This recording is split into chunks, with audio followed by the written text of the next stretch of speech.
नमस्कार, prime news देख रहे हैं आप। मैं हूं आपके साथ अंजलि सिंह। उत्तराखंड प्राइम में आपका स्वागत है। बुलेटिन की शुरुआत करते हैं। जैसा कि सीएम पुष्कर सिंह धामी रुड़की पहुंचे और बीजेपी ओबीसी मोर्चा की बैठक में वो शामिल हो चुके हैं। बैठक में 2022 चुनाव को लेकर अहम मुद्दों पर मंथन हुआ है। जन आशीर्वाद यात्रा में भी शिरकत करेंगे सीएम धामी। तो आज बीजेपी ओबीसी मोर्चा की ये महत्वपूर्ण बैठक है, उत्तराखंड के लिए बहुत ही महत्वपूर्ण बैठक है। तो ऐसे में बैठक में 2022 चुनाव को लेकर तो मंथन जारी है ही, साथ ही साथ ओबीसी मोर्चा की ये बैठक जहां पर बीजेपी का ये मुख्य लक्ष्य है कि ओबीसी मोर्चा को अपने पाले में करना है और इसको लेकर पूरी तरीके से रूपरेखा तैयार करनी है, खाका तैयार करना है। और ये भी गिनाया जाएगा कि ओबीसी वर्ग के लिए बीजेपी ने अभी तक क्या कुछ किया है, चाहे वो केंद्र की बात कर ले या फिर राज्य की बात कर ले।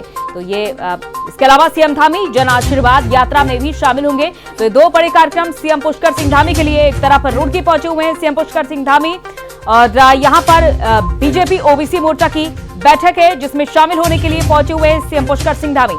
2022 चुनाव को लेकर अहम मुद्दों पर मंथन हुआ है और पूरी तरीके से रोड मैप तैयार किया जा रहा है आने वाले चुनाव को लेकर। और जन आशीर्वाद रैली भी निकाली जा रही है। हर जिले से ये रैली निकाली जा रही है और जनता से जुड़ने की पूरी कोशिश है, जनता का आशीर्वाद लेने की एक और कोशिश बीजेपी की ओर से। तो एक तरफ 2022 चुनाव को लेकर मंथन और दूसरी तरफ ओबीसी मोर्चा को भी अपने पाले में करना है, इसीलिए आज ये कार्य समिति की बैठक है ओबीसी मोर्चा की। और अरशद हुसैन हमारे संवाददाता रुड़की से हमारे साथ जुड़ चुके हैं। अरशद, क्या कुछ जानकारी? सीएम पुष्कर सिंह धामी पहुंच चुके हैं रुड़की। देखिए, आज मुख्यमंत्री पुष्कर सिंह धामी यहाँ पर पहुंचे और तमाम भारतीय जनता पार्टी के नेता भी यहाँ पर मौजूद थे। कई मंत्री यहाँ पर मौजूद थे। उन्हीं के बीच एक बैठक की गई, पर बैठक में मीडिया को शामिल नहीं होने दिया गया।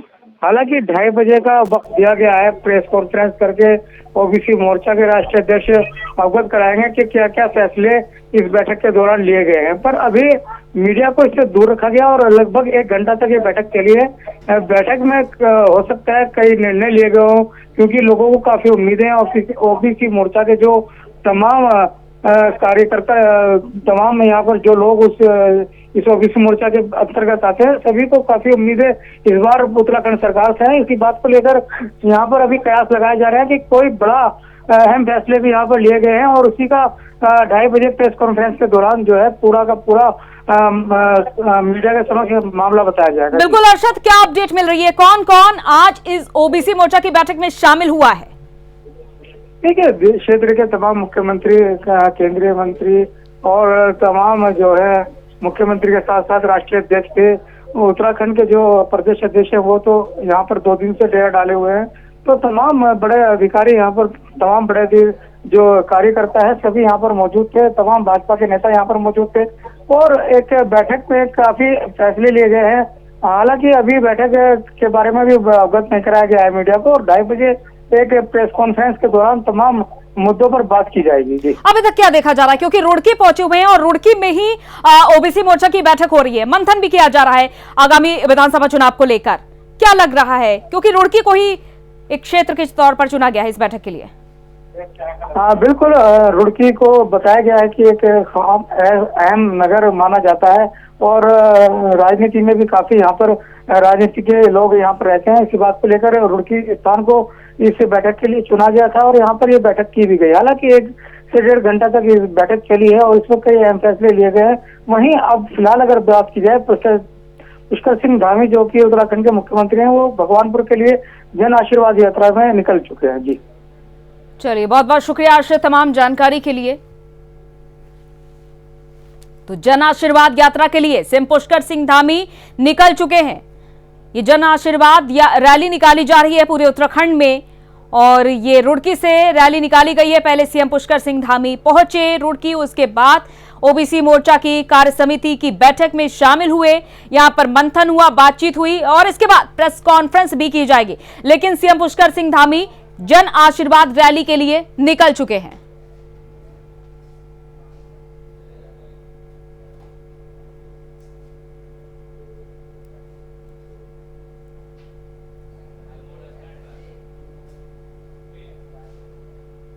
और उधर बीजेपी की नीतियों से नाराज 100 से ज्यादा युवाओं ने कांग्रेस का हाथ थामा है। पूर्व राज्य मंत्री के नेतृत्व में 100 से ज्यादा युवाओं ने कांग्रेस की सदस्यता ली है और इस अवसर पर पूर्व राज्य मंत्री ने सभी युवाओं का कांग्रेस पार्टी में स्वागत किया और उन्होंने कहा कि आज युवा बेरोजगारी के कारण हताशा और निराशा के दौर से गुजर रहा है, पर अभी तक सरकार द्वारा युवाओं के रोजगार के लिए कोई भी कार्य नहीं किया गया।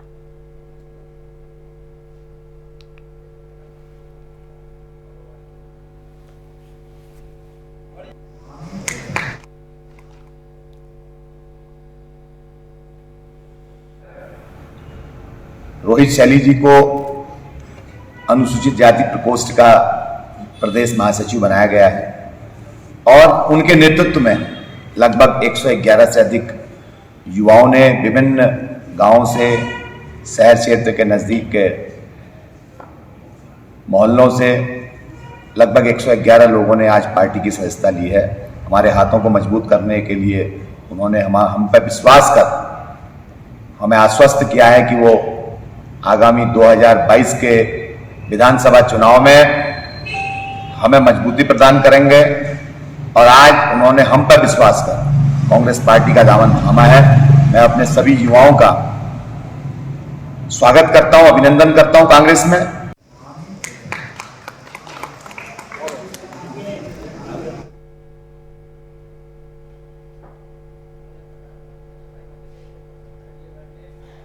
तो 100 से ज्यादा युवा कांग्रेस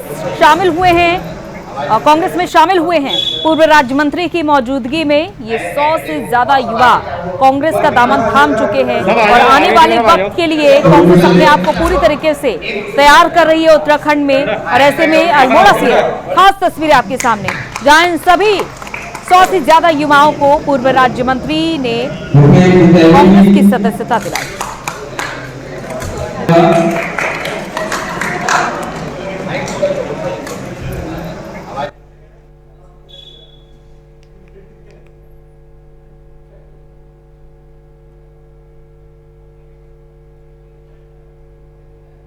और उत्तराखंड के युवाओं को बेरोजगारी भत्ता और रोजगार देने की आम आदमी पार्टी के दावे पर उत्तराखंड के पूर्व मुख्यमंत्री त्रिवेंद्र सिंह रावत ने कटाक्ष किया है। उन्होंने कहा है कि अरविंद केजरीवाल ने दिल्ली में 375 लोगों से ज्यादा लोगों को रोजगार नहीं दिया है। उत्तराखंड की जनता सब जानती है, जो केजरीवाल के बहकावे में नहीं आएगी।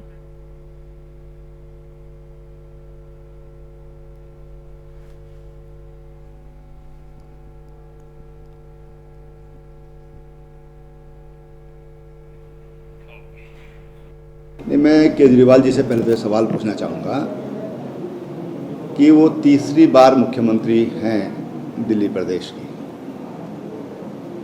और उन्होंने कितने लोगों को दिल्ली में रोज़गार दिया है। अगर जब वो तीसरी बार बने और तब से और आज तक की अवधि लगभग 3 साल से ज़्यादा की हो गई है, हम अगर देखें तो मुझे नहीं लगता कि उन्होंने 375 से ज़्यादा लोगों को नौकरी देने का काम किया है।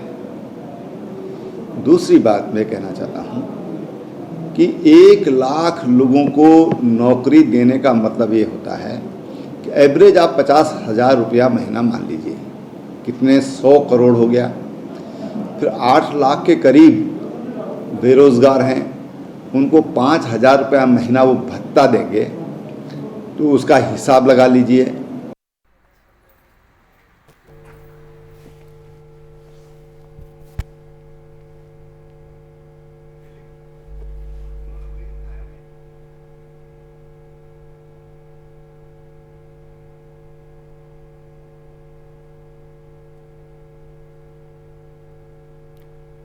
तो त्रिवेंद्र सिंह रावत ने केजरीवाल पर निशाना साधते हुए कहा है कि दिल्ली में 375 से ज्यादा लोगों को रोजगार नहीं मिला है और ये तंज कसा है त्रिवेंद्र रावत ने, क्योंकि आम आदमी पार्टी की ओर से पूरी कोशिश की जा रही है। और अभी पिछले कुछ दिनों पहले जैसा कि केजरीवाल उत्तराखंड पहुंचे थे और उन्होंने कई बड़ी बातें कही हैं। उन्होंने इससे पहले जब वो उत्तराखंड आए थे तो उन्होंने फ्री बिजली देने की बात कही थी और इस बार उन्होंने रोजगार देने की बात कही।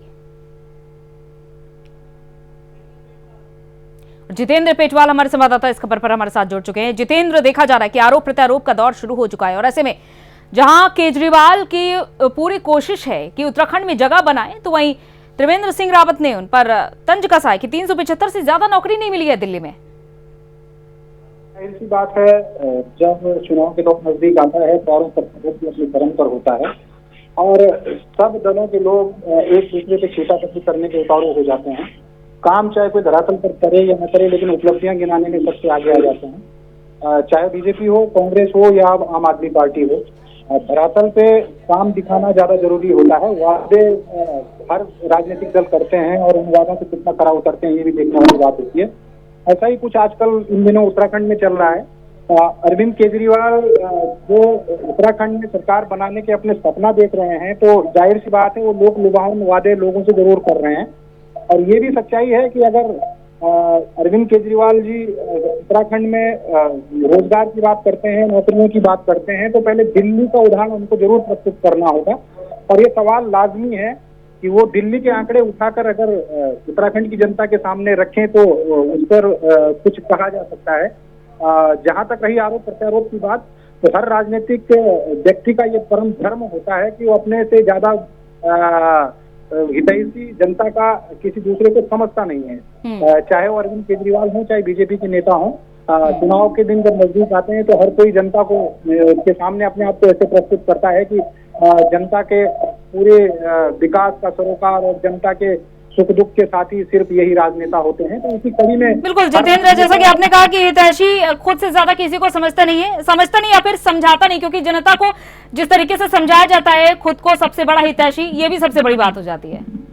जी अंजलि, जाहिर सी बात है, लेकिन आज का जो वोटर है वो समझदार है, पढ़ा लिखा है। और उत्तराखंड में तो वैसे भी लिटरेसी रेट काफी हाई है और यहाँ का जो मतदाता है वो जानता है कि विकास क्या है, आज तक जो वादे किए गए उनसे कितने धरातल पर खरे उतरे हैं। हाँ, लेकिन परिवर्तन जरूर उत्तराखंड की जनता करती है, क्योंकि 5 साल आज तक का इतिहास यही रहा है कि 5 साल बीजेपी, 5 साल कांग्रेस। इस बार आम आदमी पार्टी ने भी उत्तराखंड में दस्तक दी है, कहीं ना कहीं अपनी उपस्थिति जरूर दर्ज कराएगी, चाहे जुमलों से हो, चाहे वादों से हो, चाहे झूठे वादों से हो या सच्चे वादों से हो।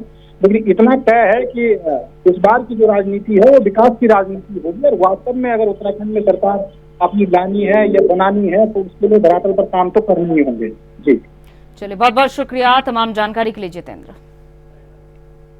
और उधर उत्तराखंड के चमोली में बादल फटा है और इससे काफी ज्यादा तबाही मच गई है। बादल फटने की वजह से सड़क मार्ग भी बाधित हुए हैं। बाढ़ की चपेट में बीआरओ के मजदूर भी आ चुके हैं और मजदूरों के करीब 15 टेंट इस मलबे में दबे हुए हैं, जो मलबा अचानक से रास्तों के बाधित होने का कारण बन रहा है। तस्वीरें भी हम आपको दिखा रहे हैं किस तरीके से दलदल में फंस चुकी हैं ये गाड़ियां। वहां पर जितनी भी गाड़ियां खड़ी हुई हैं पूरी तरीके से इस दलदल में फंस चुकी है। राहत बचाव कार्य जारी है और सीएम धामी ने घटना पर शोक भी जताया है।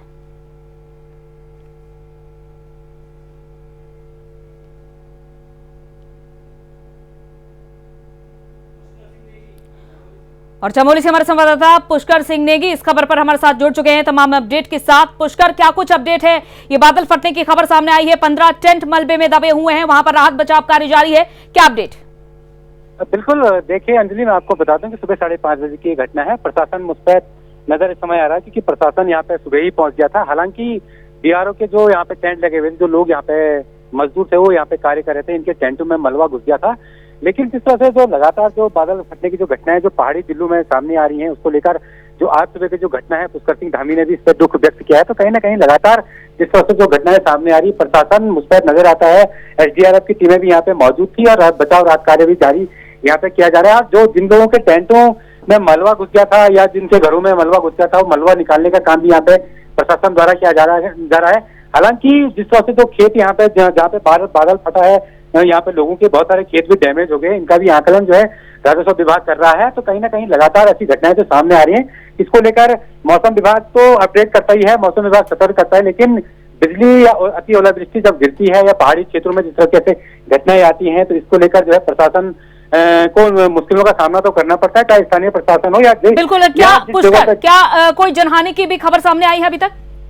बिल्कुल, देखिए अंजलि, अभी तक ऐसी जो जनहानि की जो सूचना है अभी तक नहीं मिल पाई है, क्योंकि सुबह का समय था, समय उजाला हो चुका था, लेकिन हल्की बारिश थी, उसके बाद ही ये घटना हुई है। तो जनहानि का सबसे न होने का सबसे मुख्य कारण यह है कि सुबह के टाइम पे ये बादल फटा है। यदि रात को फटता तो अनहोनी हो सकती थी, लेकिन इस समय जो है गांव वालों को जैसे ही बादल फटा है तो नीचे वालों को सीटी, कहते हैं कि गढ़वाल में कहते हैं कि कहावत है कि अंजलि की सीटी मार के लोगों को जो है बचाया जाता है या भगाया जाता है। तो सेम कंडीशन यहाँ पे यही हमको देखने को मिली कि जो लोग नीचे टेंटू में रह रहे थे उनको जो है यहाँ पे सीटी मार के जो है भगाया गया, जगाया गया। तो हालांकि अभी तक ऐसी कोई पुष्टि नहीं हो पाई है कि किसी की जान गई हो या कोई मवेशी इसमें बह गया हो, ऐसी घटना अभी तक सामने नहीं आई। हाँ, हालांकि विद्युत विभाग को यहाँ पे भारी नुकसान हुआ है, क्योंकि यहाँ पे विद्युत विभाग का बहुत सारा कहते हैं कि टावर यहाँ पे था कि विद्युत विभाग जो है पूरी सप्लाई जो नारायणनगर क्षेत्र को, चाहे नारायणनगर हो, चाहे आपका थराली हो, चाहे आपका देवाल हो, चाहे आपका मुंदोली हो, चाहे आपका ग्वालदम हो, यहाँ से विद्युत सुचारू होती थी। लेकिन यहाँ भी इस जगह को जो है बहुत नुकसान यहाँ पे हो रखा है। अंजलि, चलिए, बहुत बहुत शुक्रिया पुष्कर तमाम जानकारी के लिए। तो अभी तक कोई जनहानि की खबर नहीं सामने आई है, लेकिन काफी ज्यादा यहां पर नुकसान हो चुका है इस तबाही के चलते। और उधर उत्तराखंड विधानसभा चुनाव की तैयारी शुरू हो चुकी है। कांग्रेस बेरोजगारी, महंगाई के मुद्दों को साथ में लेकर चल रही है, जनता के बीच में जा रही है और पूर्व सीएम हरीश रावत के नेतृत्व में प्रदेश भर में कांग्रेस परिवर्तन यात्रा निकाल रही है। हरिद्वार के बाद कांग्रेस की परिवर्तन यात्रा कलियर और भगवानपुर झबरेड़ा के बाद बंगलौर पहुंची। उन्होंने कहा कि देश में आज किसान, मजदूर, छोटे व्यापारियों से लेकर रेहड़ी वाले, बेरोजगार युवा सभी बीजेपी की नीतियों से परेशान और तंग आ चुके हैं और इसीलिए प्रदेश में 2022 की सरकार कांग्रेस की बनाने के लिए कांग्रेस को ही वोट दें।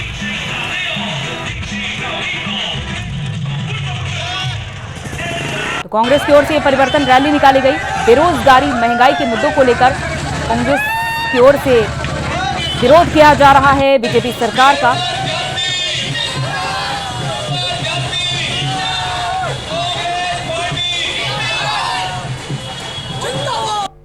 तो तमाम कार्यकर्ताओं के साथ हजारों की संख्या में कार्यकर्ता इस दौरान एकजुट हुए और किस तरीके से नारेबाजी करते हुए नजर आए। यहाँ पर डीजे की भी धुन सुनाई थी, तो कोई बाइक पर नजर आया तो कोई पैदल ही रास्ता नाप गया। कुछ इस तरीके से ये रैली निकाली गई बेरोजगारी और महंगाई के मुद्दों पर सरकार को घेरने की पूरी कोशिश और साथ ही साथ ट्रैक्टर पर भी कार्यकर्ता नजर आए।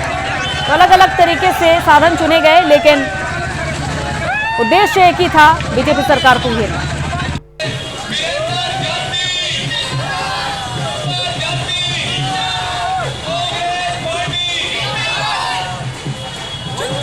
एक तरफ कांग्रेस पार्टी के लिए जिंदाबाद के नारे लगाए गए और इस तरीके से डीजे की धुन भी सुनाई दी और हजारों की संख्या में कार्यकर्ता हाथों में कांग्रेस पार्टी का झंडा लिए हुए लहराते हुए नजर आए।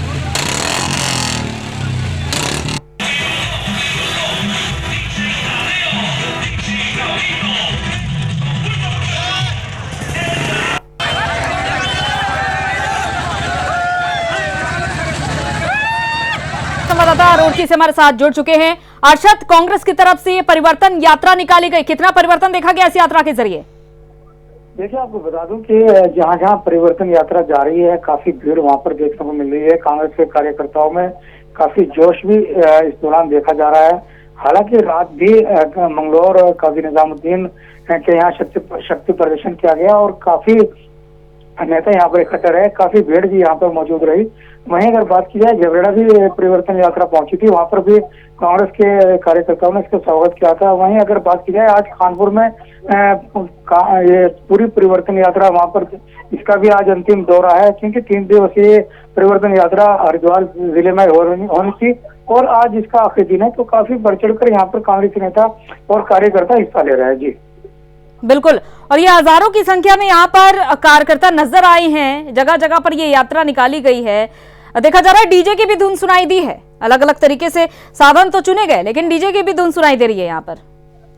बिल्कुल, आपको बता दूं कि डीजे की धुन पर कांग्रेस के कार्यकर्ता यहाँ पर डांस करते हुए नजर आए और काफी नारेबाजी भी जो है हरीश रावत को लेकर या तमाम अन्य नेताओं को लेकर की जा रही है। स्थानीय नेताओं को ज्यादा तरजीह दी जा रही है, क्योंकि उन्हीं का एक तरह से शक्ति प्रदर्शन माना जाता है, क्योंकि उन्हीं के द्वारा जुटाए गए तमाम कार्यकर्ता यहाँ पर पहुंच रहे हैं। अलग अलग कांग्रेसी नेताओं के द्वारा यहाँ पर काफी भीड़ इकट्ठी की गई है। और अगर बात की जाए, जहाँ भी परिवर्तन यात्रा जा रही है वहीं पर काफी कार्यकर्ता नजर आ रहे, तो एक तरह से ये आभास भी होने लगा है कि 2022 के चुनाव में कहीं उत्तराखंड में इस बार परिवर्तन की लहर ना दिखाई हुई। जी चलिए, बहुत बहुत शुक्रिया तमाम जानकारी के लिए आशा।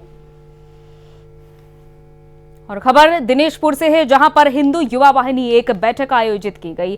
और बता दें कि बैठक के दौरान हिंदू युवा वाहिनी का जिला और क्षेत्रीय कार्यकर्ताओं को जिम्मेदारी देने के साथ कार्य करने का विस्तारीकरण भी किया गया। बैठक में हिंदू युवा वाहिनी के प्रदेश उपाध्यक्ष सुरेश विश्वास, जिला अध्यक्ष रविन्द्र मंडल के साथ अन्य उपस्थित रहे।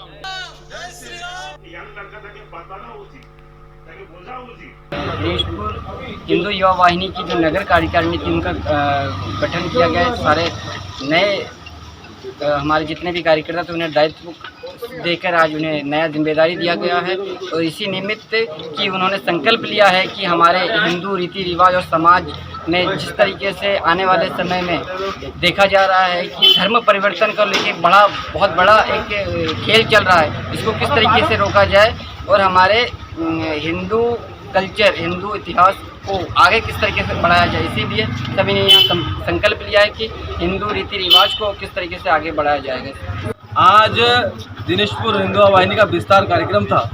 इसमें तपन सरकार जी के नेतृत्व में यहाँ कार्यकारिणी का घोषणा किया गया और निश्चित रूप से हिंदू वाहिनी यहाँ दिनेशपुर में समाज से जुड़े प्रत्येक कार्य को करेंगे। साथ ही साथ अगर हिंदुओं के ऊपर किसी भी प्रकार का प्रताड़ना किया जाएगा तो उसके विरोध में सर्वप्रथम अगर कोई खड़ा होगा तो हिंदू वाहिनी खड़ा होगा। और मसूरी में पर्यटकों के आने जाने में किसी प्रकार की कोई पाबंदी नहीं लगाई गई। बता दें कि पिछले दिनों से सोशल मीडिया पर मसूरी में वीकेंड पर ही पर्यटकों के आने की अनुमति की जानकारी मिली थी, जिसको लेकर लोगों में असमंजस की स्थिति पैदा हो गई, जिसको देखते हुए एसडीएम ने पत्र जारी करके ये स्पष्ट किया कि मसूरी में किसी भी पर्यटक के आने की जाने की कोई रोक नहीं है।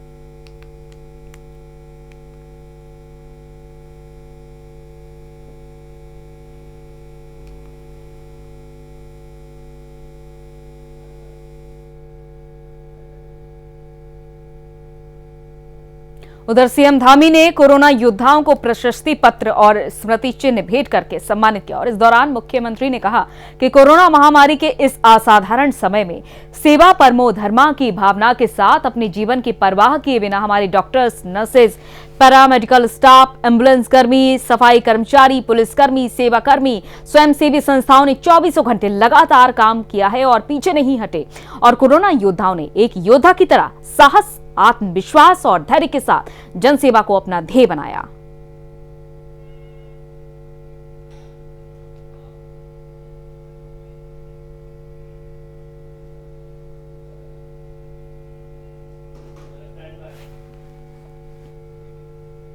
उत्तरकिचा के धौरा डाम में गणेश मूर्ति के विसर्जन के दौरान एक युवक की डूबने से मौत हो गई, जिसकी सूचना होते ही परिजनों में कोहराम मच गया। बता दें कि सुबह जब ग्रामीणों ने डैम पर एक युवक के शव को तैरता देखा, जिसकी सूचना लोगों ने तुरंत पुलिस को दी और सूचना पर पहुंची पुलिस ने शव को कब्जे में लेकर पूरे मामले की कार्रवाई शुरू कर दी है। और इसी के साथ उत्तराखंड प्राइम में इतना ही। इजाजत दीजिए, नमस्कार।